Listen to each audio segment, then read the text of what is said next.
அன்பர் இயேசுவின் நாமத்தில் வாழ்த்துக்கள். எஸ்ராவின் புத்தகம் 7ஆம் அதிகாரம் 6வது வசனம். அவனுடைய தேவனாகிய கர்த்தருடைய கரம் அவன் மேல் இருந்ததினால் அவன் கேட்டவைகளையெல்லாம் ராஜா அவனுக்கு கொடுத்தான். எந்த ராஜா? பாபிலோனின் ராஜா. அடிமையாக அவங்க அங்க இருக்கிறாங்க.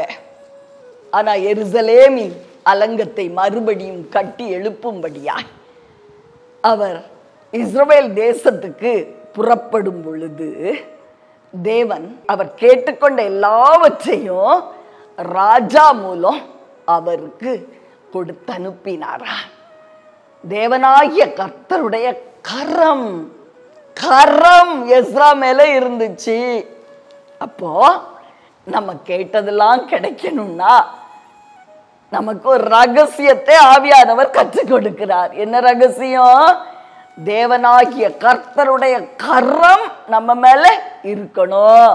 பிரியமானவர்களே, அதே அதிகாரத்துல 28வது வசனம் சொல்லுகிறது. எஸ்ரா 7:28. அப்படியே என் தேவனாகிய கர்த்தருடைய கரம் என் மேல் இருந்ததினால் நான் திடன் கொண்டு இஸ்ரவேலில் சில தலைவரை என்னோட கூட வரும்படி சேர்த்து கொண்டேன்.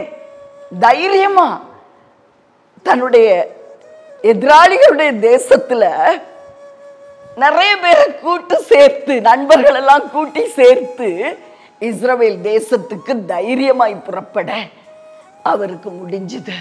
ஏன்னு சொன்னா தேவனாகிய கர்த்தருடைய கரம் என் மேல் இருந்தது. அவருடைய கரம் நம்ம மேல இருந்தா காரியங்கள் நன்மையாகவே முடியும். பிரியமானவர்களே, நீங்க ஆபீஸ்ல கேட்டுக்கொள்ளுகிற அந்த ப்ரமோஷன் உங்க அதிகாரி கண்களில் இருந்து தயவு உங்களுக்கு கிடைக்கும்படி செய்து தேவன் அதை உங்க கையில கொடுப்பார். நீங்க வேண்டிக் கொண்டபடி திருமண வாழ்வு நீங்க கேட்டுக்கொள்றதுலாம் அந்த உலகத்துல உங்களுக்கு உண்டாகும்படி அனுகிரகம் செய்ய வேண்டுமா?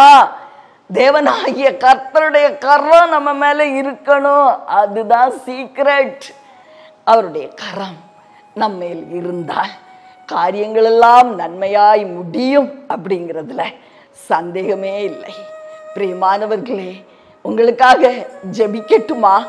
அன்பின் பரலோக தகப்பனே, அருமையான நல்ல இரட்சக ஆவியானவரே, அப்பா, எங்கள் தேவனாகிய கர்த்தருடைய கரம் எஸ்ராவோடு இருந்தபடியினால் அவர் கேட்டுக்கொண்டதையெல்லாம் ராஜா அவருக்கு கொடுத்தார்.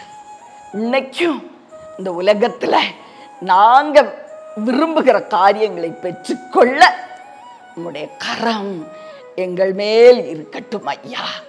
நன்மையாய் காரியங்கள் எல்லாம் எங்களுடைய வாழ்க்கையிலே முடியும். இயேசுவின் நாமத்தில் ஆமென்.